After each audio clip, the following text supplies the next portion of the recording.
ఖాళీగా ఉన్నప్పుడు ఒక రోజు పోయి ఫోటోలు దిగిండు పైనకెళ్ళి దిగేటప్పుడు లోపల ముగ్గురు నలుగురు కూర్చేటప్పుడు ఏదో మీటింగ్ ఈయన అవుతున్నట్టు. చెప్పేది ఆ, వినేది ఏమి ఉండదు. ఈయన ఏం ఉమ్, చెప్పిండు, ఈయన ఏం చదివిండు ఉమ్, అవి రావు వీడియోలు. ఉమ్, నా డిస్కషన్స్ అన్ని కలిపి ఒక రోజు జరిగిన షూట్ అది.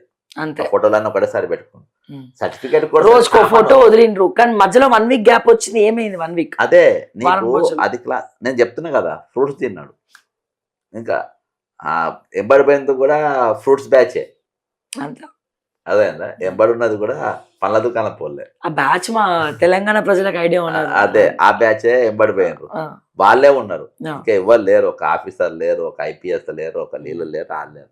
అంత రెగ్యులర్ గా అంటే ముఖ్యమంత్రి కాకముందు ఏ ఫ్రూట్ బ్యాచ్ ఉందేనో ఉమ్, అదే ఫ్రూట్ బ్యాచ్ ఇప్పుడు కూడా ఉన్నది. ఉమ్. కాబట్టి వాళ్ళు ఉన్నారు కాబట్టి 101%. ఇక బ్యాచ్ పోయిందంటే ఏం చేసారు అందరికి ఐడియా అంతే ఉన్నట్టు. అంతే అంతే అంతే అందరికి ఆ, అందరికి ఐడియా తెలుసు, అందరికి ఉమ్, తెలుసు. ఉమ్. వాళ్ళు ఆ సినిమాల రేట్లు పెరిగని కూడా ముఖ్యమైన పాత్ర పాత్ర పోషిస్తారు కాబట్టి, హైకోర్టు చెప్పినా సరే. చెప్పినా సరే ఆ, వాళ్ళు పోషిస్తారు కాబట్టి ఉమ్. ఆ ఫ్రూట్స్ సంగతి వాళ్ళకి బాగా తెలుసు.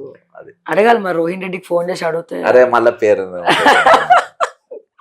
ఏం చేసిర్రు అక్కడ వారం రోజులు ఎక్కడ మాయమైపోయారు? ఏ పాపం ఆయనదేం ఉండదు కానీ ఫ్రూట్స్ కంపెనీ ఫ్రూట్స్ వేరే ఉంటుంది. కంపెనీ వేరే ఉంటుంది. ఓకే. వీళ్ళేటిది ఏముంటుంది. ఉమ్, ఉమ్.